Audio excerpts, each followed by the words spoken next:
ലോക പൈതൃക പട്ടികയിൽ ഇടം നേടിയ ജിദ്ദയിലെ പുരാതന പട്ടണമായ ബലദിൽ 2 ദിവസമായാണ് ലോകമെമ്പാടുമുള്ള 60-ലധികം കലാകാരന്മാർ വിവിധ പരിപാടികളുമായി പ്രേക്ഷകരുടെ മനം കവർന്നത്. രാജ്യത്തിന് പുറത്ത് വിനോദസഞ്ചാരം നടത്തുന്നവരെ സ്വദേശത്തേക്ക് തന്നെ ആകർഷിക്കുന്നതിന്റെ ഭാഗമായാണ് സൗദിയിൽ വിനോദ പരിപാടികൾ കൂടുതലായി സംഘടിപ്പിച്ചു വരുന്നത്.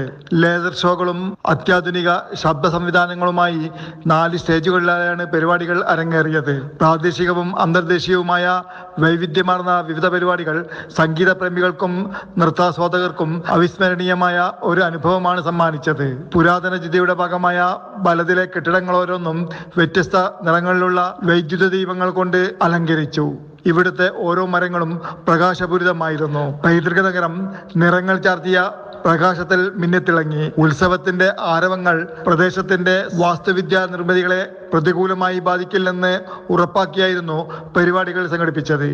ഈ വർഷത്തെ ബലദ് ബീറ്റ്സിൽ പ്രാദേശിക കലാകാരന്മാരെ കൂടാതെ US, ഈജിപ്ത്, ഫ്രഞ്ച്, ഇംഗ്ലണ്ട് തുടങ്ങിയ രാജ്യങ്ങളിൽ നിന്നുള്ള ഹിപ്പ് ഹോപ്പ് ഇതിഹാസ താരങ്ങൾ, ഗായകർ, ഗാനരചയിതാക്കൾ എന്നിവരുടെ സാന്നിധ്യമുണ്ടായി. അറബ് ഭക്ഷണ വിഭവങ്ങളുടെയും പുരാതന വസ്തുക്കളുടെയും പ്രദർശനവും നടക്കുകയുണ്ടായി.